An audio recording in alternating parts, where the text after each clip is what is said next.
Hey guys, this is Miss Johnson. I love shortcuts.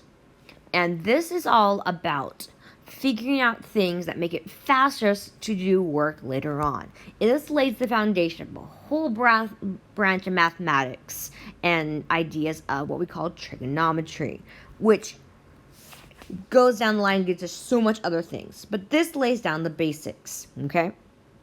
So, we talked last week about a unit circle. A unit circle is a circle with a radius of 1.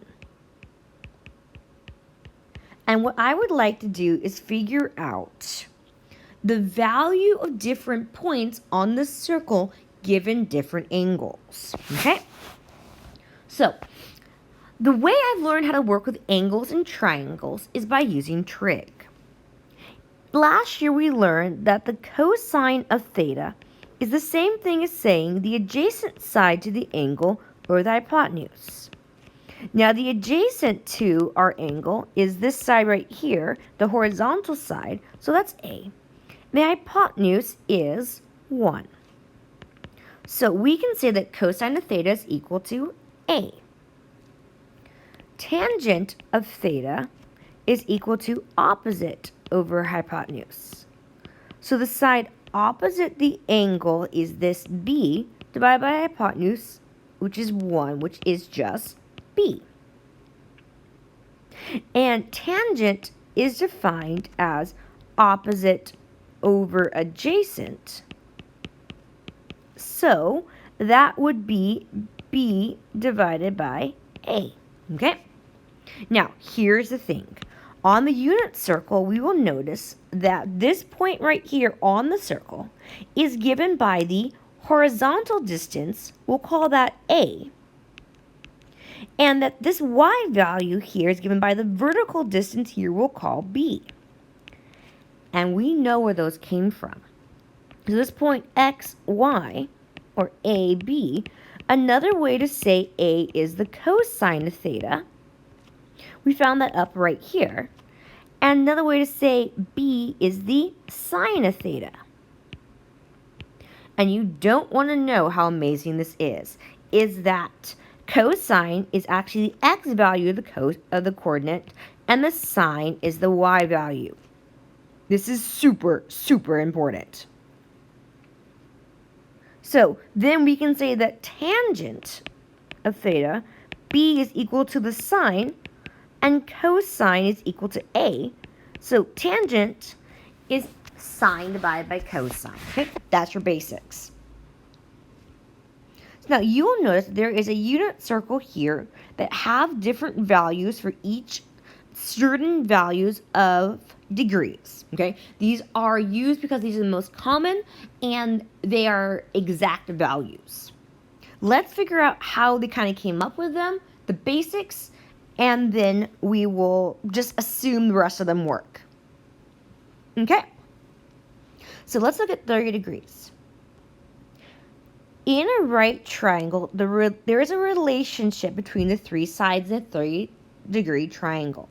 First, the shortest side, call this x here, the hypotenuse will always be twice the shortest side, so 2x. And then the longest side of the triangle will always be the shortest times the square root of 3. So we know, so that means that in a unit circle, this x is going to be half of 1, or 1/2. So the sine of 30 is opposite over hypotenuse, or 1/2 divided by 1, which is just 1/2.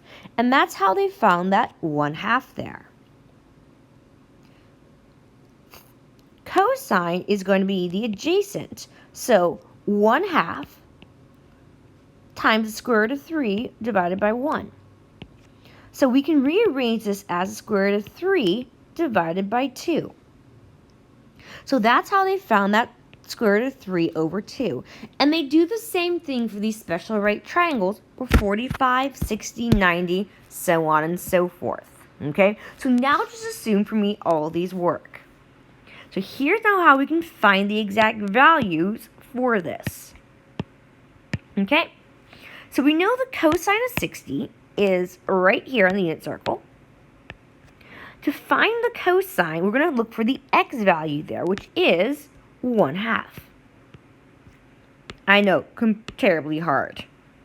And the sine of 60 is going to be the y value, which is going to be the square root of 3 over 2. Now, tangent isn't given directly by these two coordinates. We have to divide them, because tangent is sine divided by cosine. So it's the square root of 3 over 2 divided by 1/2. Now, what's my rule when I divide fractions? I flip and multiply. So I'm going to take the 1/2 and flip it. The 2 goes on top and the 1 goes on bottom. Do you notice anything I can cancel? The 2's? Okay, let's do that. Leaving you with a square root of 3 there. And that's essentially what you'll do every single time. So let's look at letter B now. And you're like, Miss Johnson, this is not the same. But remember from last week, we learned that radians is simply a different way to write a degree using pi, using the radius along the outside of the circle. So we'll do the same thing. We'll look for the square root of 3 over 2, and cosine is the x value, and you notice that is negative 1/2. What is the sine? The y value. Okay, let's find it. So that is the square root of 3 over 2. Oh, you notice something? What do you notice? That sine and cosine were the same thing as for the 60 degrees? Oh. So what do you think the tangent is going to be? The same thing, the square root of 3. Okay? But cosine was negative. So how could that affect that? Oh, so that would be a negative in front there. And the nice thing, guys, is these values all repeat. You'll notice that the coordinates for the